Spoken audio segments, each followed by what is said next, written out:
Good evening, I'm Joseph Dobrian. Tonight I will be reading once again from my new novel, Hardwired, which has just been published by Rex Imperator and is available at Prairie Lights Books and on Amazon.com, as well as on my own website, josephdobrian.com. Hardwired is actually a prequel to my previous novel, Ambitions, and it visits the narrator of Ambitions, Andy Palinkas, except that it visits him as a teenager, growing up in the 1960s. Now here he's talking about his family background and about his childhood. He's going back to when he was like 9 or 10, and he's talking about how it was kind of a disadvantage to him being the one kid in the neighborhood who reads. He liked reading, but he was a little resentful because the reason he read was that his parents wouldn't allow a TV set in the house. So he's talking about that. It's bad enough that I was hopeless at sports. Bad enough that I had an uncontrollable temper and cried all the time. Bad enough that I was a fat slob. On top of all that, because we didn't have a TV, I was limited in what I could talk to other kids about. Their conversation usually revolved around what they had been watching on TV lately. All I could do was listen and think about how wonderful fun it must be to watch TV in the evenings or on Saturday mornings and talk about it with friends afterwards. I was so clueless about TV that I assumed the Red Skelton show was a horror show. You know, the Red Skeleton. One of the reasons I especially loved to visit either set of grandparents was that when we were there, I got to watch TV. I used to wish that I had more friends as a kid, not so much because I liked other kids, I didn't, but because if I had had more friends, I would have been able to spend more time in their houses watching TV. Oh God, that reminds me of one of the most shameful things I've ever done in my life, in my opinion. Anybody else might not judge me too harshly for it or think that it was that big of a deal, but I have never forgotten it. I have never forgiven myself. I never will, because it was unforgivable. It was Christmas Day when I'm thinking I was maybe 8 years old. We had driven that morning from Waukesha to the Dahlgren grandparents' home in Minnesota, and we were about to do the present opening. And I, with my lack of both common sense and impulse control, with all of us gathered in the Dahlgrens' living room, I noted aloud that it was 4 o'clock and the Mickey Mouse Club was about to start, and couldn't we put off the present opening for a while? Mom stood up and beckoned me to come with her into the front hall. She gave me one of the most terrible looks I have ever seen from her, and she hissed at me, "Andy, when you said that, Grandpa's face just fell. I am so disappointed in you." Then we went back to the living room. Mom was right. She was right to be so angry. I don't dispute that for an instant. I have done a lot to be ashamed of over the years, but that incident sticks in my mind as probably the most ashamed of myself I have ever been. My parents meant it for the best. It would be ridiculous to assert that they had agreed, let's keep Andy and Mark away from TV so that they'll be handicapped in their interaction with other children. I don't make that accusation. Look, I'm perfectly aware that Mark and I always had it way better than a lot of other kids. If nothing worse ever happened to me than being deprived of countless hours of TV watching when I was a kid, I should consider myself extremely lucky. I know. But as ashamed of myself as I was and am for that incident, the fundamental grievance was there. The grievance remains. Okay, I guess that makes me a bad person. Well, Mark studied and practiced real hard on that accordion. I suppose it's proof that he was good that I didn't mind listening to him practice, him sitting on his bed while I lounged on mine reading my encyclopedias. If he had been lousy, I wouldn't have been able to stand the sound of it. That was the end of any thoughts I might have had about learning a musical instrument. If I had tried, probably Mark would have taken an interest in the same instrument and excelled at it. I was barely bright enough to be able to envision that scenario, so as much as I have always loved listening to music, all kinds, I still don't know the first thing about how to play any instrument. It's not quite accurate to say that I was interested in doing nothing, but pretty close. My interest in make-believe, which as Mrs. Winkie had reported years before could be downright fierce, persisted as I got older. If anything, the World Book Encyclopedia intensified that interest, because the more I learned about how life works and about history from reading the encyclopedia, the more I was able to add detail and embellishment to my fantasies and paint them more accurately. Now that I consider it, it's amazing to me how much of my time I have spent living in one fantasy or another, not only in childhood, but all my life long. Like Snoopy with his "Here's the World War I flying ace" persona. I do it less as I get older. After all, a man in his 60s can't easily fantasize about being young and athletic. But still, even now, I'll sometimes fall asleep at night with the sound of artillery roaring in my ears as Union gunners try in vain to knock down my fortifications, and the brave Confederates under my command prepare to launch a surprise counterattack, or some such nonsense.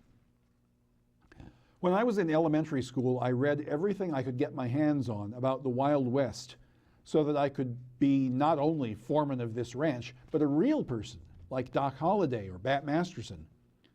Sometimes I would be a Gary Stu character who was buddies with Doc or Bat.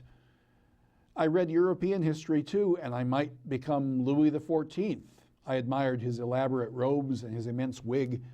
Or Charles I. I was drawn to the spectacular manner of his death.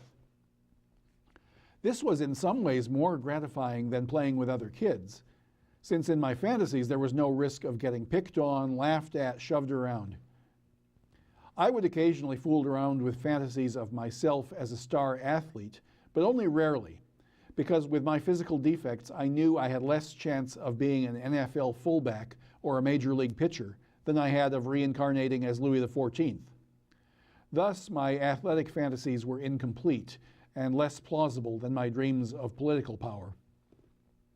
My favorite fantasy incarnation at that time was King Andrew XVIII. I don't know how I came to choose the 18th as the magic number, but I did. And I was never able to determine what country I was king of, but that wasn't important. The point of being King Andrew XVIII was that Andrew was an evil despot, an utterly amoral despot. He was, of course, an adult in this fantasy. He had about him an entourage that would do whatever he ordered, much like Hitler, except that Andrew XVIII could be even less circumspect than Hitler had to be. If Andrew XVIII wanted someone dead, his hired thugs would simply go to wherever that person was to be found and kill him then and there, although more usually the person would be arrested, thrown into prison, and subsequently hanged or beheaded following a lightning-swift trial. The backstory on Andrew XVIII was that he had been Lord High Executioner for the previous king. I adopted that title myself after I had heard a recording of the Mikado. And he had seized the throne in a coup d'etat following the old king's death.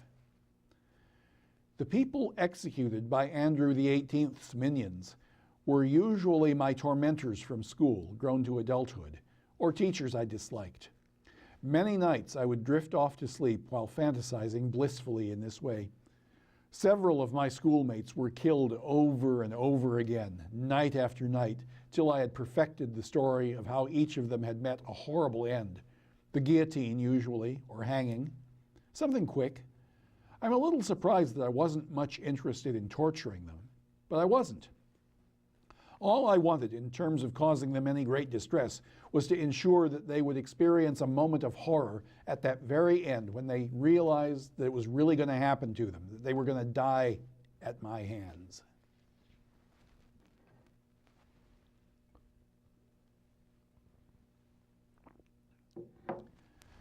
When I was 9, I fell in love.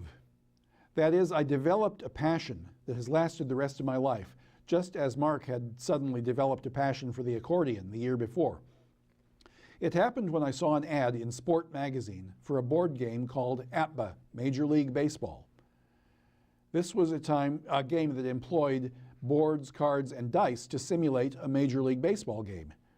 Nowadays, such games are made for your computer and or your TV, But that technology didn't exist back then.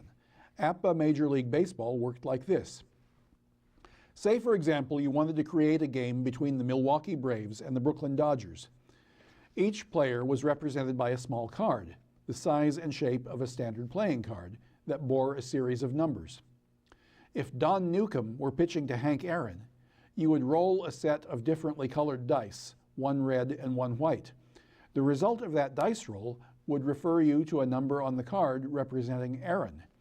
That number, in turn, would refer you to one of several large printed sheets of heavy cardboard representing various situations and scenarios on which you would find the result of the play, sometimes influenced by certain notations on the pitcher's, in this case Newcomb's, card. In this way, you could play out a virtual Major League Baseball game, making managerial decisions such as substitutions, bunts, and intentional walks. Each player would perform, statistically, very close to the way he performed in real life. That is, if Aaron hit .322 with 44 home runs in 1957, then in the following year's edition of APA Baseball, you could expect him to achieve approximately that batting average and hit about that many home runs if he played almost every day in a 154-game season. I had no idea before I saw that ad that such a game existed. But once I knew it existed, it was all I wanted. I desired it like a grown man might desire a beautiful woman, only more so. I had always relied on fantasy to get me through, to make life bearable for me. Here was an actual vehicle that would allow me to live a fantasy and take it to a level I had never imagined. I showed my parents the ad and made it clear that for my 10th birthday, APA Major League Baseball would be exactly what I wanted. I tried my best not to pester them about it, but I couldn't help bringing it up now and then. I spent time almost every day sprawled on my bed, mooning over that ad. About a month before my birthday, the magazine and the ad mysteriously vanished from my bedside table. I allowed myself to hope that my parents had filled out the order coupon and mailed it in. I also had to allow for the possibility that they had hidden the ad in hopes that I would stop obsessing about a present that I wasn't going to get.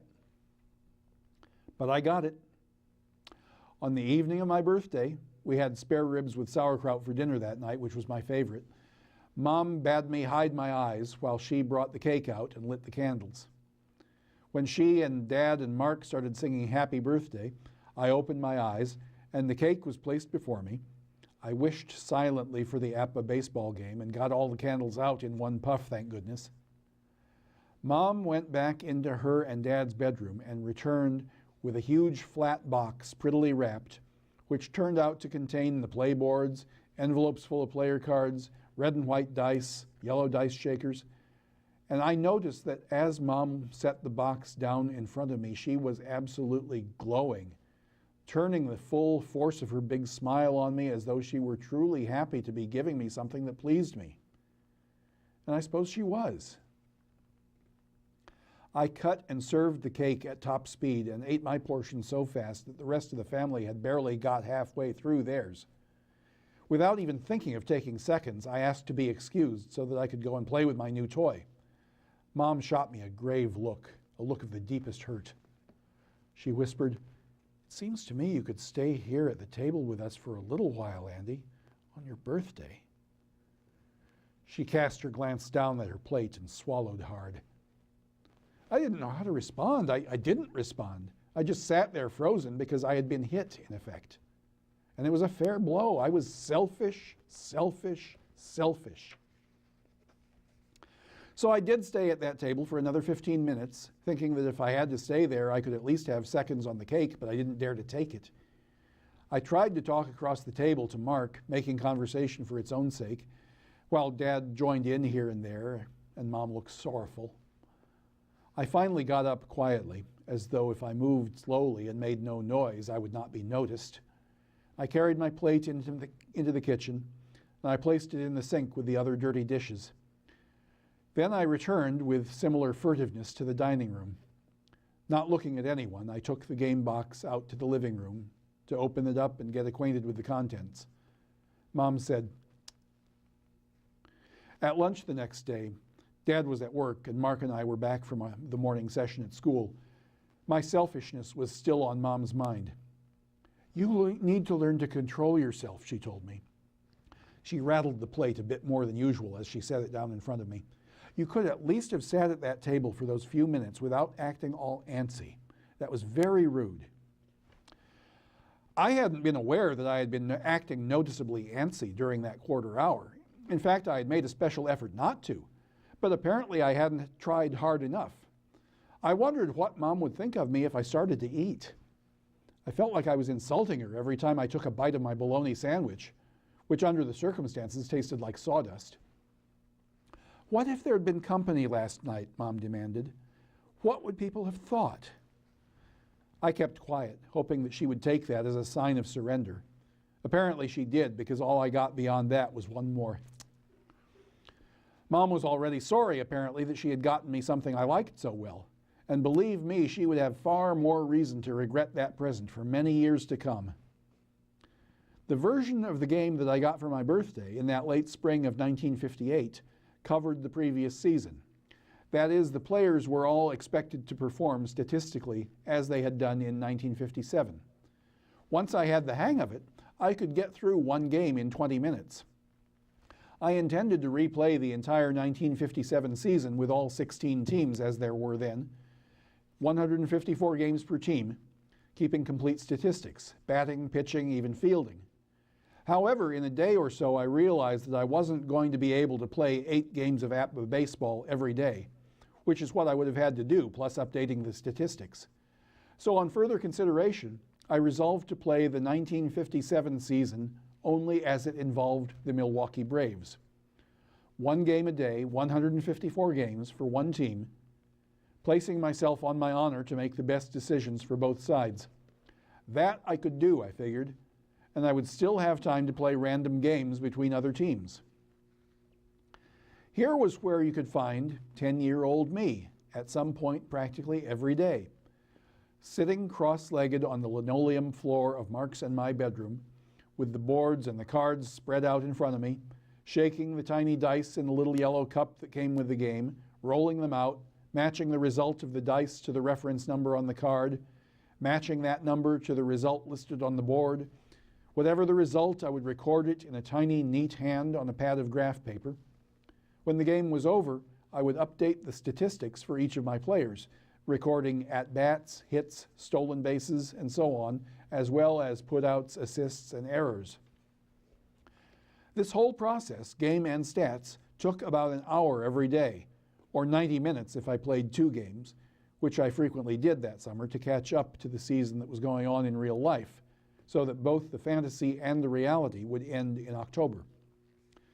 Mom and Dad would urge me to spend more time outside, since after all it was summer vacation, instead of, as they called it, sitting around in your room pitching dice. But why would I want to go outside? There was nothing I wanted to do out there. I wasn't any good at real baseball. What's more, I was not a kid sitting on his bedroom floor pitching dice. I was Andrew Palinkas, the sensational manager of the Milwaukee Braves. I wasn't 10 years old. I was extraordinarily young for a Major League Baseball manager, maybe 23 or 24, but I wasn't a kid. I was heartbreakingly handsome, with thick, wavy hair and deep dimples. I was tall and broad-shouldered with big arms, no fat on me. I dated Brigitte Bardot. I hadn't seen any of her movies, but I had seen her picture in magazines and been utterly smitten.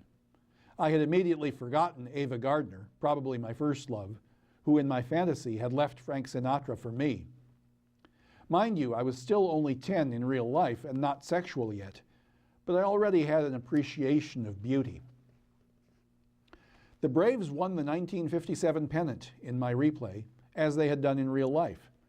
They won 96 games under my guidance, compared with the only 95 they had won under Fred Haney. Then, in October, we faced Casey Stengel's New York Yankees in the World Series. I hadn't ever been to New York City in real life, let alone ever been to Yankee Stadium, But Dad had taken me and Mark down to Milwaukee County Stadium the previous summer to see the Braves play the Cardinals. So I knew what the inside of a major league ballpark was like.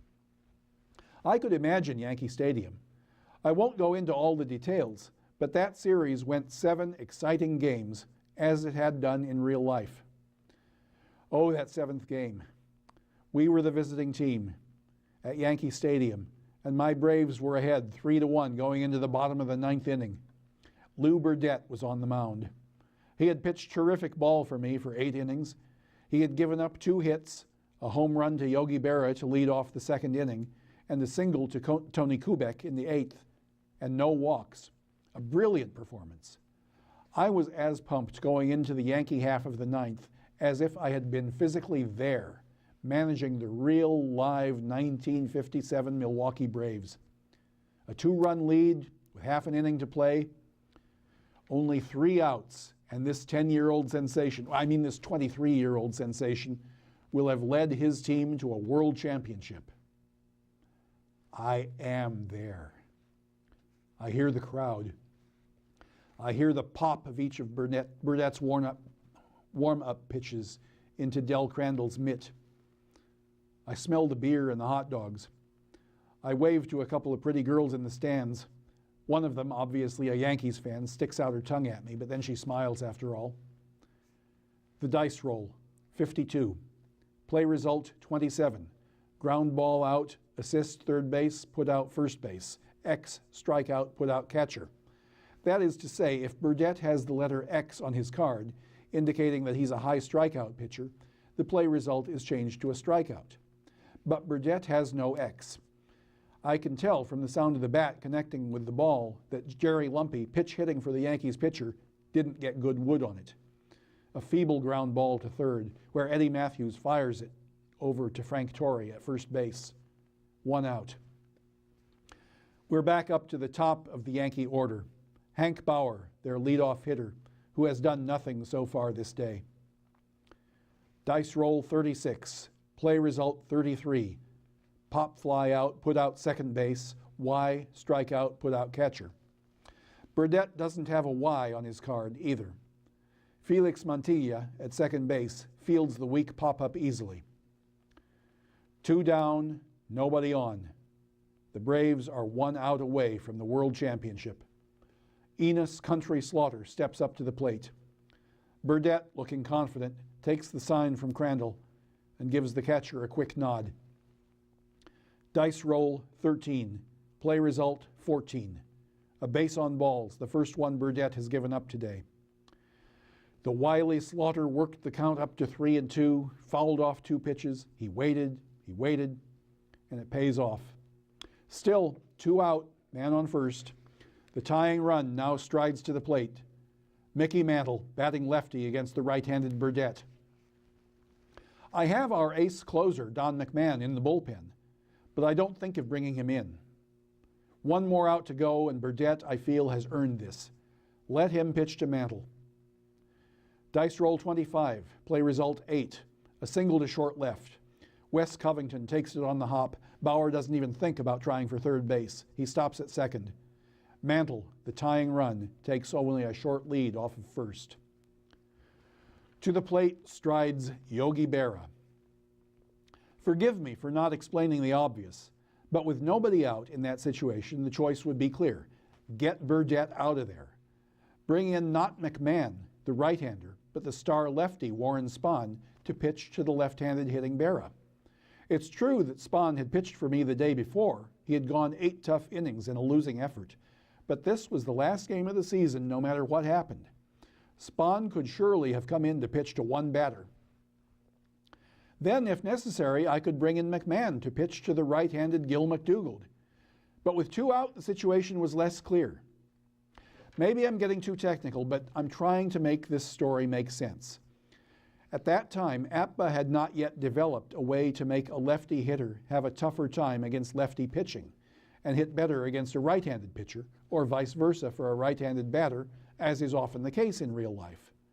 The manufacturers did figure out how to add that feature in the early 1970s. APBA was constantly tinkering with the game, making improvements. But in the late 1950s, it didn't matter. a left-hander like Berra would perform equally well in APBA against lefty or righty pitching. Also at that time, APBA had not yet figured out how to work pitcher fatigue into the equation. Burdette would be just as strong in the bottom of the ninth inning as he would have been in the first. If he were fatigued, it would be only because common sense and my imagination dictated that he would be. So consider that. Consider also that Burdette had pitched great ball for 8 2/3 innings. He would have something to prove against Berra, the guy who had touched him for the one run he had given up so far, that home run in the second. To take him out at that point would have been an admission of no confidence, an insult. Burdette will pitch, I decide. I have a commitment to his heart. Berra digs into the batter's box. Burdette peers down at Crandall, takes a full windup, and lets fly. Dice roll 66, play result 1. A gut-wrenchingly loud crack of the bat, an almighty roar, first of anticipation, then of ecstatic triumph from nearly 70,000 fans. All of a sudden, I was no longer Andrew Palinkas, sensational and handsome 23-year-old manager. I was Andy Palinkas, the boy on the linoleum floor of his bedroom, thinking, would I have done that really now? Would the manager of the Milwaukee Braves, whether he was 10-year-old Andy or 23-year-old Andrew Palinkas or 61-year-old Fred Haney, really have left Burdette in there to pitch to Berra? Never mind the commitment to his heart. Never mind protocol.